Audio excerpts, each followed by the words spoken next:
Model market రాష్ట్రానికి role model కావాలన్నారు మంత్రి జగదీష్ రెడ్డి. తన క్యాంపు కార్యాలయంలో మార్కెటింగ్ అధికారులతో సమీక్ష నిర్వహించిన ఆయన ఆధునిక పరిజ్ఞానంతో మోడల్ మార్కెట్ నిర్మాణం చేపట్టాలన్నారు. మరో 50 సంవత్సరాల తర్వాత ఏర్పాటవ్వబోయే అవసరాలకు అనుగుణంగా డిజైన్ చేయాలన్నారు.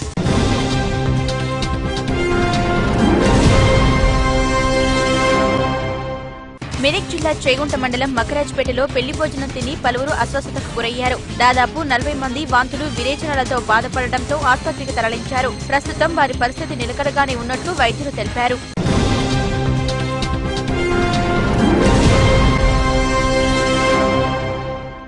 సిద్దిపేట జిల్లా గజ్వేల్లో పర్యటించారు సీఎం కేసీఆర్. ఇందులో భాగంగా గజ్వేల్లో నిర్మించనున్న వెజ్ నాన్ వెజ్ మార్కెట్ స్థలం, ఆడిటోరియం, ఎమ్మెల్యే క్యాంపు కార్యాలయం, ఎడ్యుకేషన్ హబ్ నిర్మాణాలను పరిశీలించారు. దేశంలో గజ్వేల్ నియోజకవర్గాన్ని నెంబర్ 1 గా నిలుపుతామన్నారు.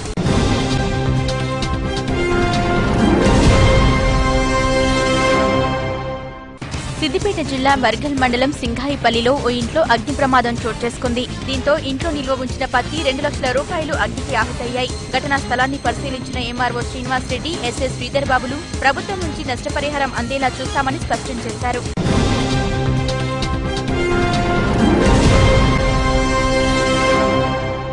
కొండగట్టు దేవస్థానం విజయానికి సంకేతమన్నారు టీఆర్ఎస్ ఎంపీ కవిత. జగిత్యాల జిల్లా మల్యాల మండలం కొండగట్టు ఆంజనేయ స్వామిని దర్శించుకున్న ఆమె కొండగట్టును అన్ని విధాలా అభివృద్ధి చేస్తామన్నారు. బంగారు తెలంగాణ కోసం పాటుపడుతున్న సీఎం కేసీఆర్ కృషి ఫలించాలని దేవుణ్ణి కోరుకున్నారు.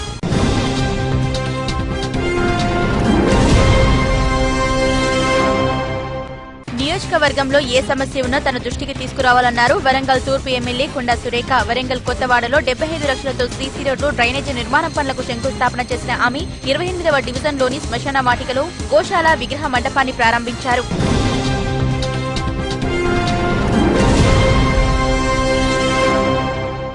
గ్రామ పంచాయతీలను మోడల్ విలేజ్లుగా తీర్చిదిద్దుతామన్నారు ఎమ్మెల్యే మదన్ రెడ్డి. మెదక్ జిల్లా కౌడిపల్లి, చీలప్చేడ్ మండలాల్లో పర్యటించిన ఆయన 3 కోట్ల రూపాయలతో పలు అభివృద్ధి పనులకు శంకుస్థాపన చేశారు. సీఎం కేసీఆర్ హయాంలోనే నర్సాపూర్ నియోజకవర్గాన్ని అన్ని విధాలుగా అభివృద్ధి చేస్తామన్నారు.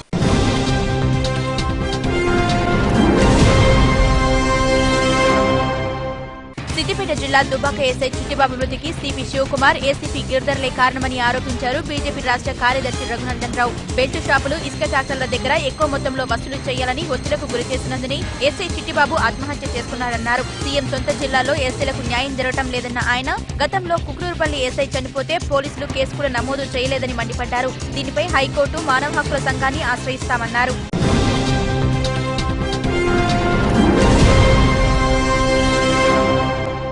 మెదక్ జిల్లా రామాయంపేట రెవెన్యూ డివిజన్ కోసం చేస్తున్న రిలే నిరాహార దీక్షలు 171వ రోజుకు చేరుకున్నాయి. అయినా కూడా ప్రభుత్వం దీనిపై స్పందించకపోవడం దురదృష్టకరమన్నారు అఖిలపక్ష నేతలు. డివిజన్ కోసం పోరాడుతున్న వారిపై కేసులు పెట్టడం అప్రజాస్వామికమన్నారు నాయకులు. రామాయంపేట డివిజన్ సాధించే వరకు దీక్షలు కొనసాగిస్తామని స్పష్టం చేశారు.